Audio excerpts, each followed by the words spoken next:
Gracias, sí. La verdad, mi vida transcurre desde la niñez. Soy el tercero de una familia de 4 hermanos, 3 hermanas y el único varón, por supuesto, yo. Mi padre, Félix Efraín Fontalvo, es un operador de maquinarias en la lavandería del Hotel del Prado. Mi mamá, Juana Bautista Ávila Sarmiento, ama de casa, dedicada exclusivamente a la gerencia del hogar, y que dicha pues tener esa oportunidad de tenerla con nosotros, aunque por muy poco tiempo. Mi madre falleció cuando yo tenía 13 años, mi hermana mayor 17, la segunda 15 y la tercera obviamente tenía 9 años. Es una vida en la que mi papá ya hoy también falleció hace 10 años. En ese orden de ideas, la vida no fue nada fácil. Nosotros en los municipios lo veían a uno como el muchacho huérfano, ese era el término que utilizaba. Y ser huérfano era como un sentimiento de inferioridad.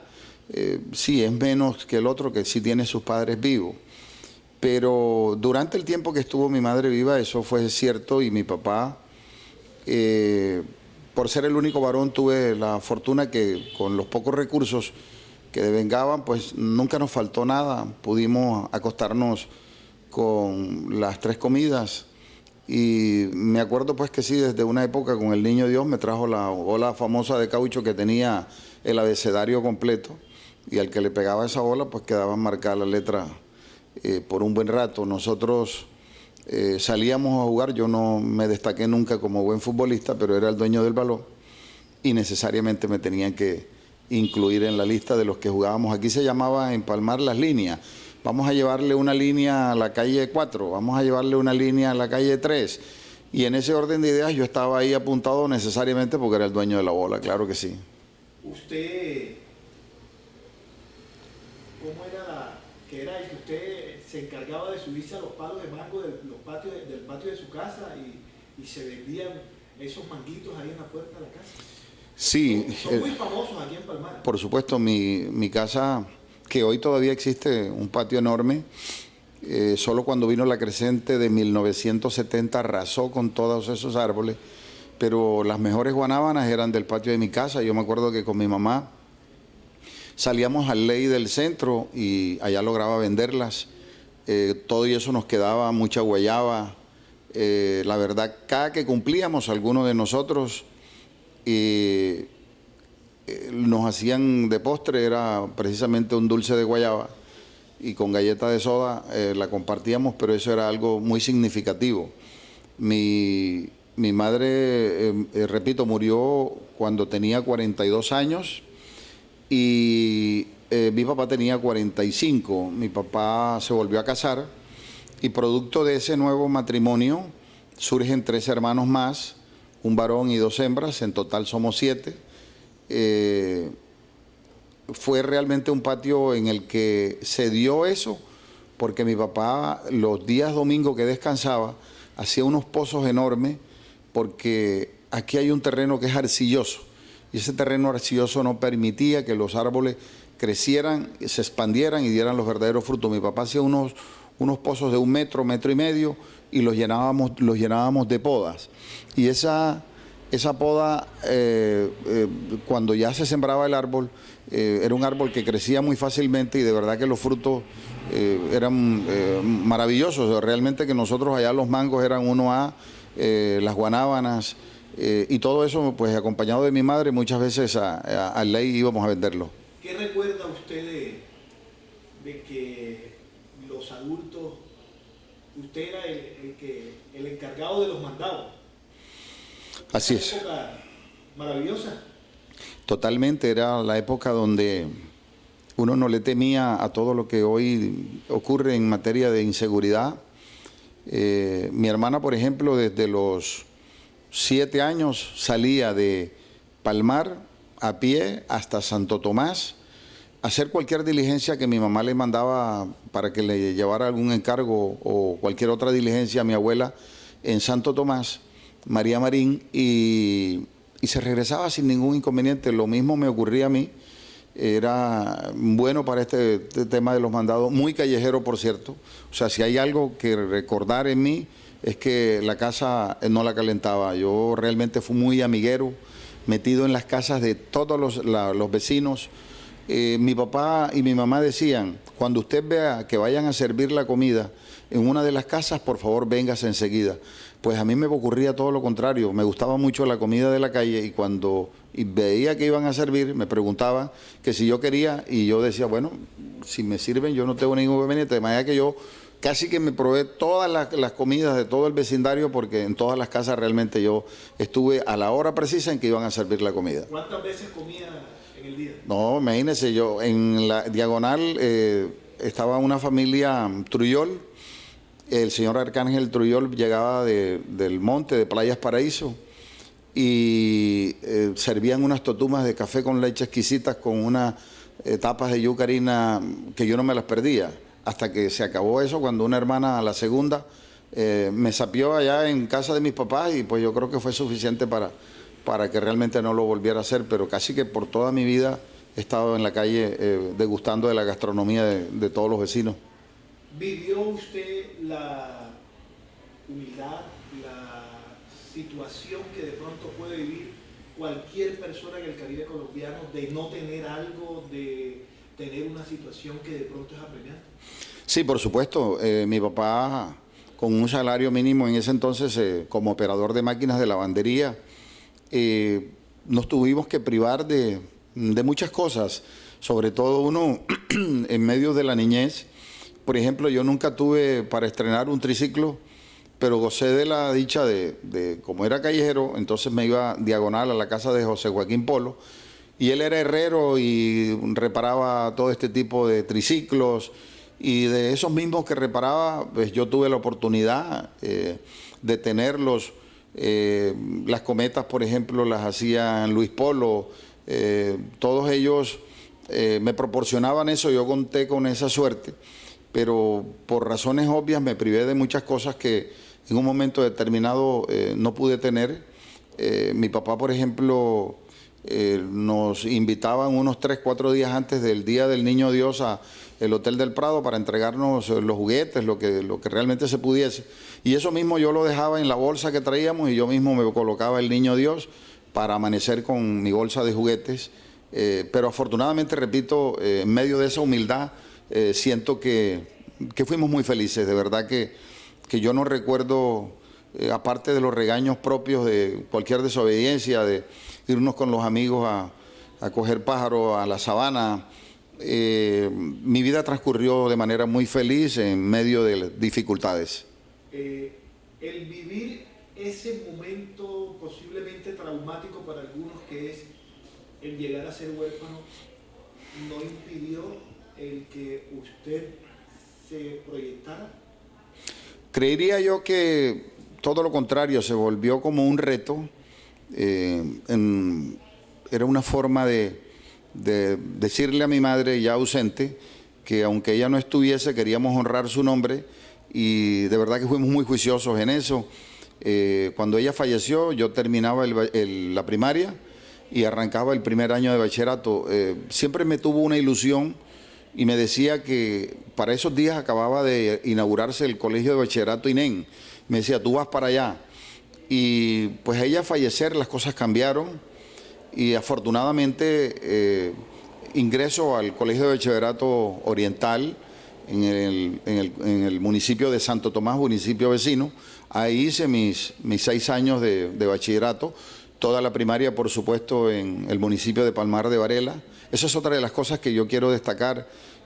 Tuve la fortuna desde el primer año de primaria de encontrar una profesora, Yolanda Gea, que prácticamente se convirtió como en lo que hoy llaman una tutora, casi que una madre, y esa señora pues realmente me hizo, a través de ese sentimiento, que yo le tomara amor a los estudios. Así pues obviamente con cada uno de los profesores que siguieron, logré terminar la primaria a satisfacción en el municipio. ¿Cuántas madres tuvo usted aquí? Bueno, yo creo que si hay algo que puedo destacar a través de esta crónica es a mi hermana mayor Yadira. Yadira, 17 años escasos, y se privó a esa edad de todo. O sea, una mujer de 17 años está pendiente de divertirse, de hacer todo lo que la edad le indica que debe hacer para quemar esa etapa de la juventud. Sin embargo, ella cambió su norte y se dedicó a atendernos a nosotros. Empezó a estudiar de noche, a trabajar de día, y con eso complementaba la tarea de mi papá. Creo que hoy, que todavía está viva, yo la siento así como esa madre que no pudo estar todo el tiempo que uno quiere. A los 13 años, la mamá de uno es la novia, es la amiga, es la confidente, sobre todo en aquella época donde uno a los 13 años todavía uno se consideraba, yo no diría que adolescente, era uno todavía un niño en su forma de actuar y de pensar. De manera que esa es mi madre de todo el tiempo, Yadira. La profesora Yolanda Egea, la señora Esther Ojeda, fueron realmente personas que influyeron mucho en mi vida, y los vecinos obviamente también me acogieron con mucho cariño. Yo sé, hay algo que recuerdo de mi sector, es ese sentimiento de amistad de los amigos del barrio para conmigo. Por ejemplo, en época de vacaciones me iba 8 días para lo que llamamos aquí playas, lo que quedaba al lado del río, donde todos esos agricultores tenían sus parcelas, y con los hijos de Arcángel, Jaime, Trujol, me traían un burro ya listico, ensillado, para que yo realmente me fuese con ellos 8 días de vacaciones, y allá realmente dormía en Troja, y me gustaba. A mí siempre me gustó esto, que cogíamos lobos de diferentes tamaños y colores, porque esos lobos tenían un precio, y había un señor en Palmar que se llamaba José Viga, y José Viga compraba esos lobos, y uno le quedaba el recurso para ir a cine, para tener para lo que hoy llama uno merienda en el colegio. De verdad que fue una época maravillosa. Yo creo que la recuerdo con mucha satisfacción. ¿Y qué recuerda de sus amigos que le mamaban gallo porque usted era el más pequeñito? Sí, a mí en alguna oportunidad, fíjate que siempre tuve como que un protector. Un señor Marín estudió conmigo primero de primaria, pero ya el señor Marín era ya un señor. Yo era muy pequeño y sentía esa protección, que él se me acercaba y me decía: si alguien se va a meter contigo, me avisas. De alguna manera siempre fui como gordito desde pequeño, y entonces me llamaban el Chonchito, y entonces sentía eso, como que los más grandes de alguna manera, en lugar de hacerme bullying, todo lo contrario, lo que hacían era como protegerme. Eso siempre lo sentí así. ¿Cuándo Félix Montalvo sueña con un éxito rotundo? Yo creería que no sé si llamarlo un ángel o la sombra de mi madre, pero las cosas fueron dándose, y ese ángel de la guarda lo he sentido siempre así. No hay un día de mi vida que yo no tenga presente a mi madre. Ya tiene 48 años de muerta, y son 48 años que yo siento como si fueran 48 horas que hubiese pasado eso. Siento que las cosas se han ido dando. Terminé mi bachillerato, y al terminar mi bachillerato mi papá me dijo: vamos a llevarte donde un amigo político que vive aquí a la vuelta en la casa nuestra, se llama José Sarmiento, y le dijo: hombre, sácale la libreta a mi hijo y yo me comprometo contigo políticamente para lo que haya que hacer en las elecciones más inmediatas a nivel territorial. Y así fue. Nos presentamos frente a un médico que venía de parte del ejército a examinarnos, y en ese momento determinado entiendo que el señor Sarmiento ya había hablado con ellos, y simplemente pues logré obtener mi libreta de segunda clase, Y en ese momento me dijo mi papá, ya tienes tu libreta, tuviera deseos de poderte ayudar más, pero las fuerzas no me dan económicamente para costearte una carrera. Con esta libreta sé que te puedes buscar un trabajito y estudias por la noche y sigues adelante. Yo dije, no, sí, yo creo que son retos para asumirlos en un momento determinado. Yo me inscribí en la Universidad del Atlántico cuando solo existían los bloques de 20 de julio con la que es esa, 53. Y no quedé, pero se aceptaba una modalidad que eran los asistentes. Entonces como asistente me quedé hasta que lograron incluirnos.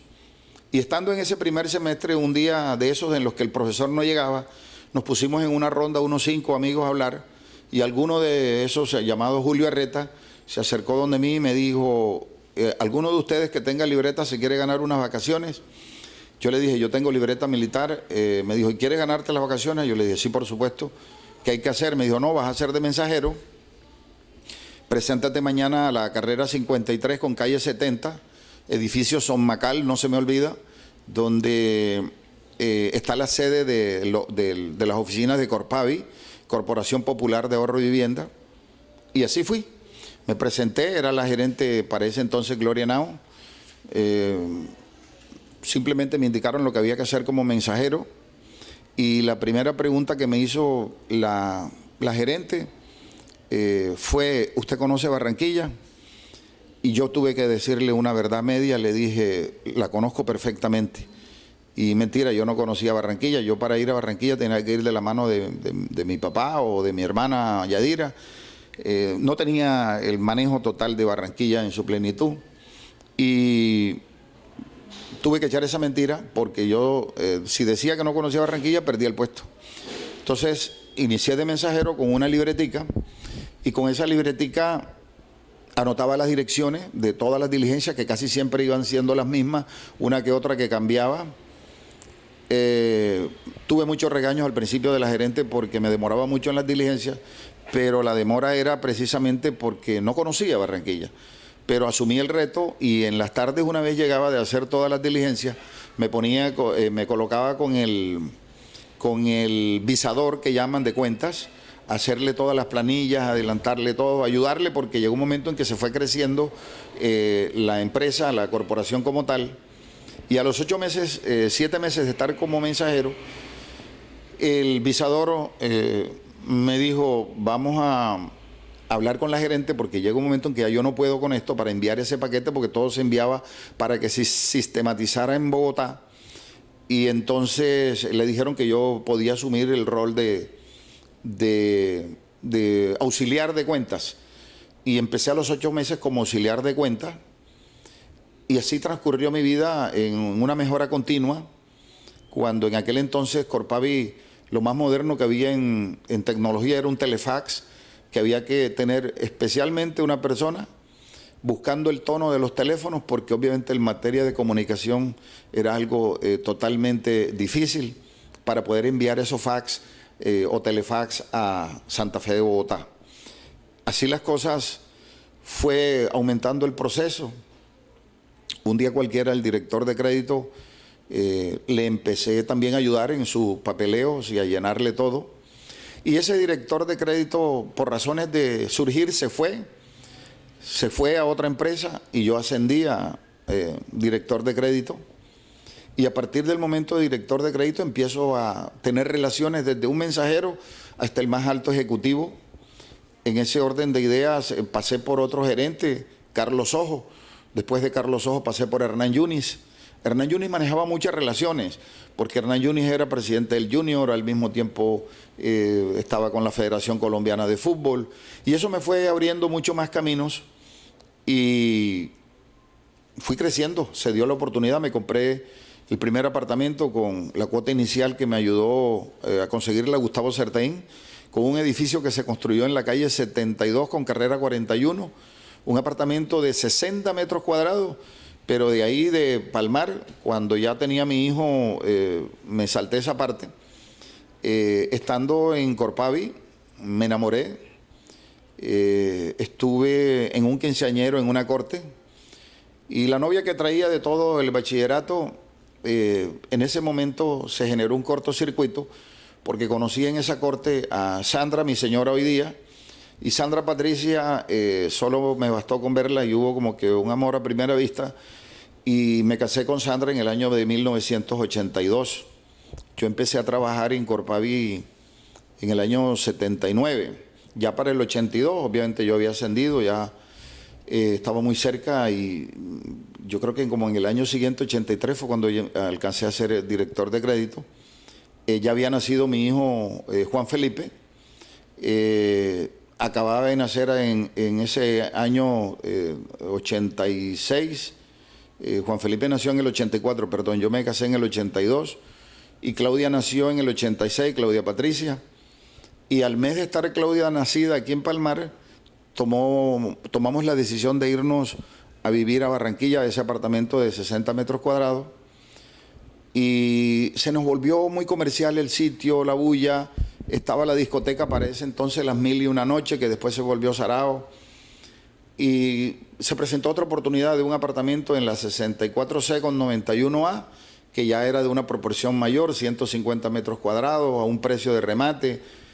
Y en ese entonces ese apartamento me costó 8 millones de pesos. Hoy tenemos 32 años, sí, 32 años de estar viviendo en ese apartamento. Neguán se llama el edificio. Todo eso era un peladero. Y me recuerdo una vez que me fue a visitar un amigo que ya hoy falleció, Jorge Rat. Jorge Rat dice, te viniste de Palmar para venirte a vivir a Puerto Colombia, porque todo eso era monte. Hoy obviamente ya no hay un solo metro cuadrado disponible, todo eso está totalmente lleno. Mi vida siguió avanzando. ¿Y las raíces en Palmar? Y las raíces mías en Palmar. Yo nací, crecí y lo que soy se lo debo a Palmar, por supuesto. De director de crédito en un momento me presentó una oportunidad. Conocí la Casa Name a través del doctor David Name, porque él tenía una empresa constructora. Y esa empresa constructora que se llamaba Conidec, tenían unos apartamentos que estaban vendiendo en la 72 y se necesitaba agilizar el trámite de ellos y yo me dediqué como director de crédito a facilitar todo lo que tenía que ver en mi ejercicio laboral para que esas subrogaciones se hicieran cuanto antes y el crédito no le marcara tantos intereses como constructor para que su utilidad obviamente fuera mucho mejor. Así las cosas lo conocí y le mostré que realmente en Palmar se podían hacer cosas y empezamos a trabajar en Palmar. Se hizo una pavimentada que es la carrera 10, 20 años después desapareció y hubo que construirla de nuevo. Hicimos muchas brigadas de salud y aproveché esa instancia que estaba en la empresa privada para elegirme concejal. Fui concejal por 10 años, o sea, eran periodos para ese entonces de 2 años, o sea, fueron 5 periodos. Y en esos 5 periodos de manera continua me elegí concejal del municipio de Palmar de Varela. Siguió transcurriendo la vida y en el año 90 el senador José Name me dice que si quiero ser secretario de Fomento y Desarrollo Departamental del nombrado gobernador Arturo Saravia. Yo le acepté esa propuesta. Creí que ya con Corpaví había cumplido un ciclo, fueron 10 años que duré en esa empresa, a la que yo creo que le debo gran parte de lo que soy hoy día. Y pasé a Fomento y Desarrollo, pero por aquellas cosas de la vida, parece que no hubo, hubo algunas diferencias de carácter político, administrativo, entre el senador y él, y pues simplemente nosotros fuimos solidarios y decidimos renunciar. Me dediqué entonces a ayudarle al senador por unos días en lo que fue la liquidación del Diario del Caribe. Él tuvo el Diario del Caribe, pero no le fue bien. Se le cerraron todas las puertas en materia de publicidad. Y la publicidad es la que obviamente sostiene un diario. Pasé después de esa experiencia de la liquidación de Diario del Caribe a la liquidación de las empresas públicas para pasar a AAA. En ese trance, con la Help Power se hizo un convenio de liquidación y bajo esa propuesta todos los trabajadores salieron satisfechos y en 11 meses se hizo ese proceso de liquidación y terminamos. Fernando Borda era el gerente y yo era el gerente financiero de las antiguas empresas públicas ya extintas para darle paso a la empresa AAA. De la empresa AAA me fui a Bogotá a vivir esa experiencia en el Fondo de Notariado y Registro como director administrativo y financiero. Fueron solo 7 meses porque realmente no quise quedarme. Para mí esa experiencia de Bogotá no fue nada bueno porque primero no me amañé, mis hijos estaban muy pequeños. Aparte de eso fue una época difícil, año 93, año de las bombas de Pablo Escobar en Bogotá y uno no sabía en qué vitrina iba a estallar una bomba, de manera que uno permanecía como que en zozobra permanente. Y en ese orden de ideas, a los 7 meses, el senador me dijo, te vas para Barranquilla. Y me vine a lo del censo 93, que se hizo por un año completico estuve con el DANE como director administrativo y financiero. Y ahí pudimos ayudar a mucha gente en Palmar, los encuestadores, todos los cargos que se necesitan, pues fuimos vinculando mucho personal. Luego que terminó la tarea del DANE en el año 94, recuerdo yo, mediados de enero del año 94. ¿Y cuándo comienza usted a jugar con eso de que voy a ser alcalde? Se da mucho después, porque yo paso al IDEMA como gerente regional del IDEMA. Después del IDEMA terminé mi faena como de 3 años y medio. Y paso a aseo técnico.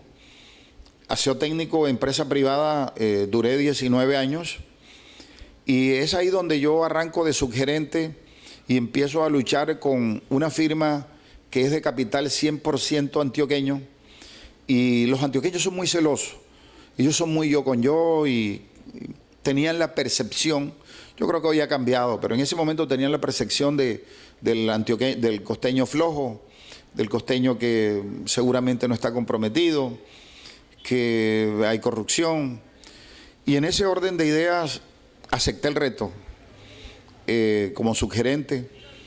Al año y medio el gerente se pensionó y asumí el reto ya como gerente. Cuando llegué tenían una casa huésped donde tenían casi que en gran totalidad los mandos medios hospedados ahí. Luego hubo que vender esa casa porque con el pasar de los años y de los meses fui metiendo personal de acá para demostrarle que la gente de aquí sí era capaz y efectivamente nos quedamos con personal 100% de la costa, sobre todo de todos estos municipios. Nace Interaseo y con Interaseo empiezo a hacer el lobby en cada uno de los municipios y logramos, porque solo existía Aseo Técnico. Aseo Técnico era es contratista de AAA, pero ya empezamos a hacer el lobby en cada uno de los municipios y logramos llegar a 17 municipios del Atlántico y ahí en ese momento yo sentí que la tarea ya estaba hecha, lo otro ya era una labor de seguimiento, que el carro se varó, que está botando lixiviado, que no cumplió la ruta y se me presentó la oportunidad. Un día en el aeropuerto me encontré con el senador Ohijo, porque yo he pertenecido durante 40 años a la Casa Name como amigo de ellos, más que como ese afecto político es el afecto de amigos. Ellos me manosearon desde muy temprano en este tema y el senador en alguna oportunidad, padre... ¿Cómo era su relación con el senador José David? ¿Con el padre o con el hijo? Con el padre. Con el padre, el senador José Antonio Name Terán. Yo lo sentí siempre así, era como una relación de padre e hijo. Ese señor me cogió un cariño único que me decían todos los amigos y amigas que llamaban en ese entonces las carteronas, me decían que yo parecía el hijo bobo del senador José Antonio Name. Ese señor me protegió enormemente. Yo iba a Bogotá con él y me quedaba en las residencias Tequendama, lo acompañaba. Fue eso, en términos generales, un padre. El cariño fue único y yo además así lo sentí. Luego viene el hijo y el hijo me encuentra, José David Name Cardoso, me encuentra en el aeropuerto un día y me dice, ¿cuántos años llevas de estar en Asiotécnico? Y le dije, tengo 18 años, ¿no te gustaría que realmente cambies y tu pueblo, que tanto te ha dado, le dejes la experiencia de ser el alcalde? Estás en un momento cumbre en que tu vida está ampliamente realizada, tus hijos ya están bastante grandes. ¿Por qué no te le mides? Yo te brindo todo mi respaldo, te brindo mi capacidad de gestión y yo sé que además tú eres fácil para soltarte frente a los ministerios y hacer tu tarea sin ningún inconveniente, y sé que si me aceptas eso, Palmar te lo va a agradecer. Ahí yo le dije, déjeme pensarlo, senador, déjeme pensarlo porque me coge de sorpresa. Te agradezco la deferencia. Pero lo aceptó. Finalmente me llamó a su apartamento como en 2 oportunidades y como a la 4ª vez le dije, va para esa, me le mido. El único compromiso es que me acompañe, es que yo lo demás, la tarea la sé hacer. Y empecé una faena en el 2014. Estuve invitado por la empresa, una empresa de vigilancia que preparaba en el área de seguridad, Alfa Seguridad. Me invitó a Alemania y estuve en Alemania por 15 días. Cuando regresé a mí me dijo Gaspar Pérez, periodista en Santo Tomás, tú no te enojas si yo saco una nota en mi periódico que diga cómo les parece Félix Fontalvo, alcalde del municipio de Palmar de Varela. Y efectivamente sacó la nota y tuvo acogida donde quiera que iba. Ella, hazlo, lánzate, mídete, tú puedes. Ese entusiasmo me dio el convencimiento que a partir de octubre, noviembre del 2014 empecé mi campaña. Fueron 13 meses dándole duro a esa campaña y tenía claro una cosa. Yo duré 20 años teniendo un comando en la casa de Gladys Simanca, a quien me acogió también como una madre. Gladys Simanca se constituyó también en una madre para mí y en compañía de sus hijas empezaron a brindarme esa posibilidad. Cabe resaltar que cuando dejé de ser concejal, siempre estábamos eligiendo un concejal o 2 concejales según las circunstancias.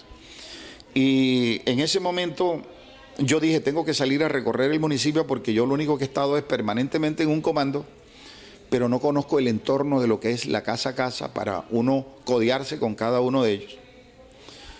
Y empezamos a hacer eso en compañía de un equipo de trabajo que desde el principio simpatizó conmigo. Empecé a visitar casas y me gustaba fulano de tal, venga para que usted sea acompañante mío en todos los escenarios. Una comunicadora social, conocí todo un equipo de trabajo que se alió conmigo, que hoy día están conmigo.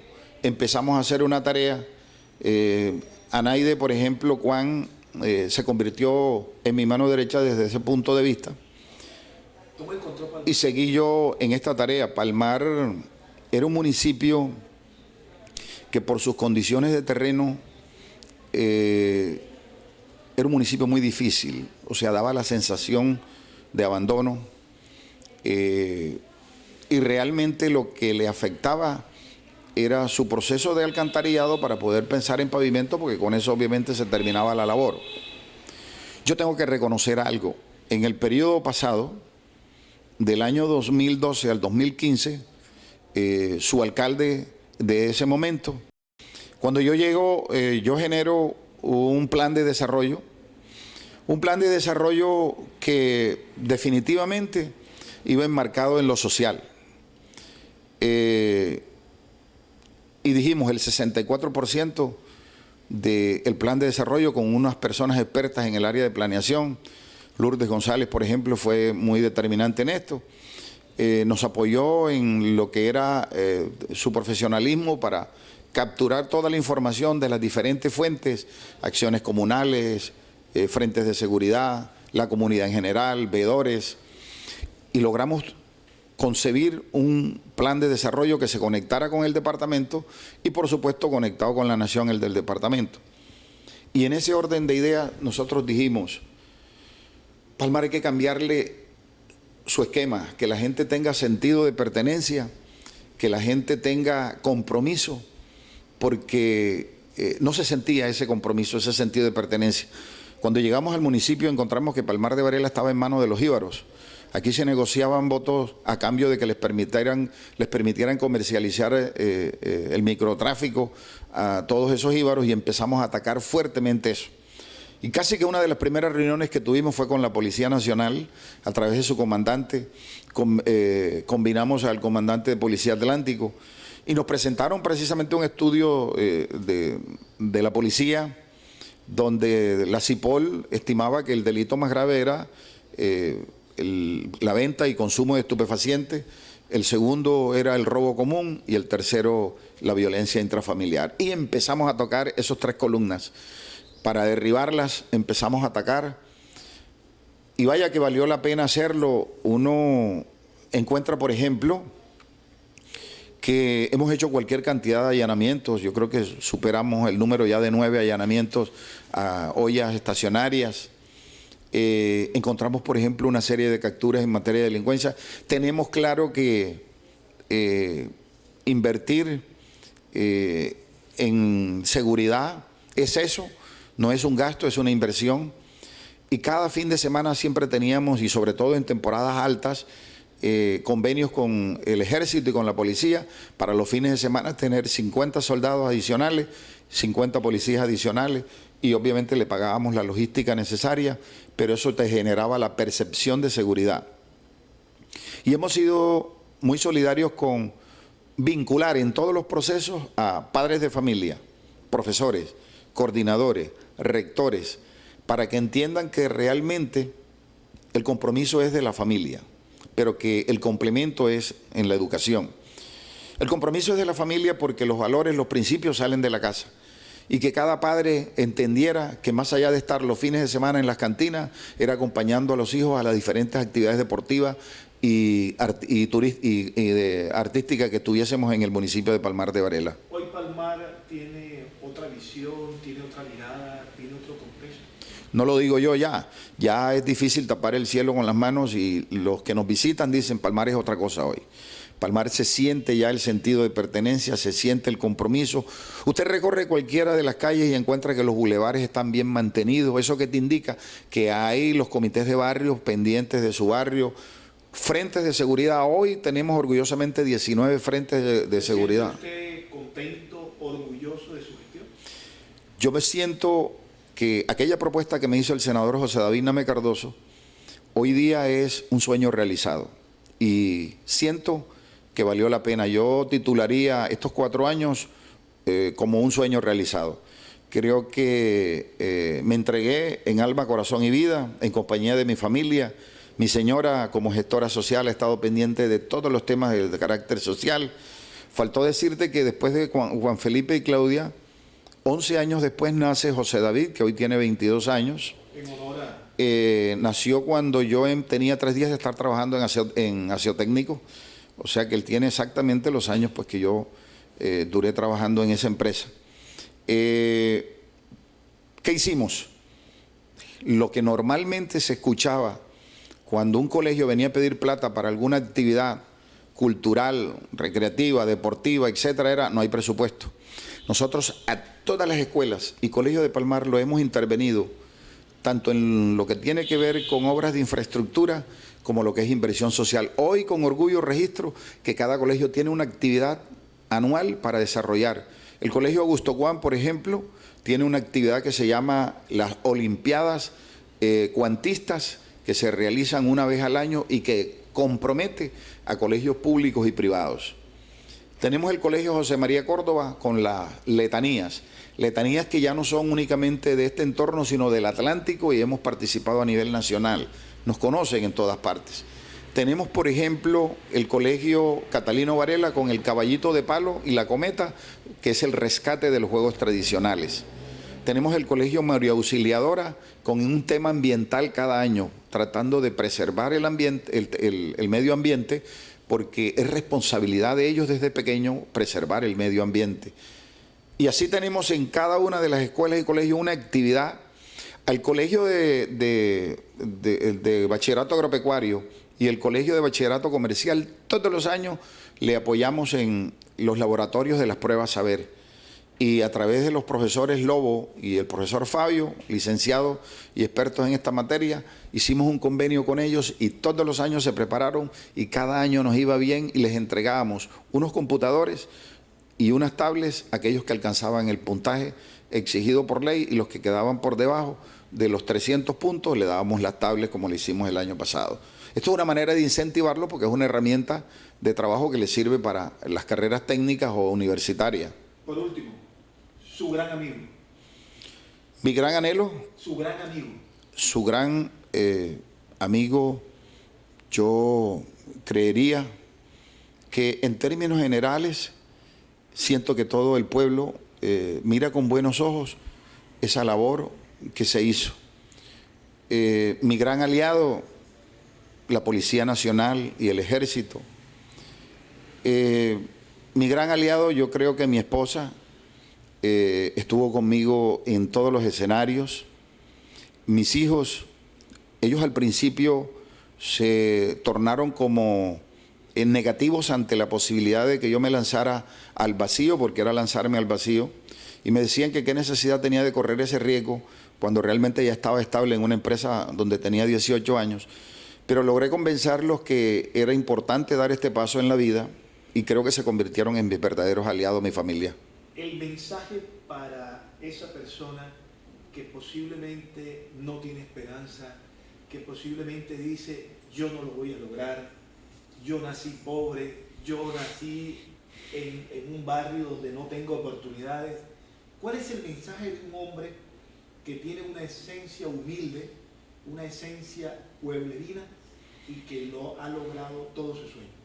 Yo creería que el mensaje va más encaminado a fijarse metas que sean alcanzables, soñar, pero soñar con los pies en la tierra, tener claro que lo más importante, como lo he dicho en todos y cada uno de los diferentes sectores, y lo he dicho permanentemente y lo repito en familia, lo más importante en la vida es la familia. Luchen por la familia, fortalezcan a la familia, crean que enamorarse de la cosa política es el arte de gobernar, pero gobernar bien. Y muchos jóvenes se muestran reacios a lanzarse como líderes porque tienen el sofisma de que esto es entrar en un proceso de corrupción y no es verdad. Uno se lleva muchos sinsabores porque a veces los enemigos políticos se apasionan demasiado y en medio de esa pasión tergiversan a veces el trabajo que se quiere hacer, pero estamos luchando enormemente para que así sea. Yo ahorita recordaba algo, y si yo quiero hablarte de un buen amigo, de un buen aliado, una persona que ha estado conmigo desde bien temprano en esta lucha política, ha sido el señor Laureano Pertús. Yo lo considero casi que un padre, es un señor ya de 82 años, pero que tiene el talante, la inteligencia, no estudió, sin embargo, pues tiene la característica de cualquier empresario y es una persona que realmente estuvo conmigo siempre en todos estos escenarios. Quiero desde aquí, desde este rincón, decirle a él que no se olvide que lo quiero mucho, a todos mis amigos, porque aquí todos lucharon, todos estuvieron presentes. Hay un aliado como Freddy Cuán, desde la primaria, ha estado al lado mío en momentos más lejanos que en otros por circunstancias mismas de la vida, pero ha sido uno de mis fuertes amigos. Y en este momento pudiéramos pasarnos durante todo el programa nombrándolos a todos, pero siento que todos han sido aliados míos, que todos estuvieron de acuerdo con ese pensamiento de sacar a Palmar del anonimato, y hoy Palmar es conocido a nivel nacional. Nosotros hicimos durante 4 años un lunes de carnaval que se llama La Gran Parada Regional, y aquí estuvieron desfilando más de 85 o de 90 grupos folclóricos que venían de Bogotá, de Popayán, de Cartagena, de Santa Marta, de Antioquia, y le dimos realce.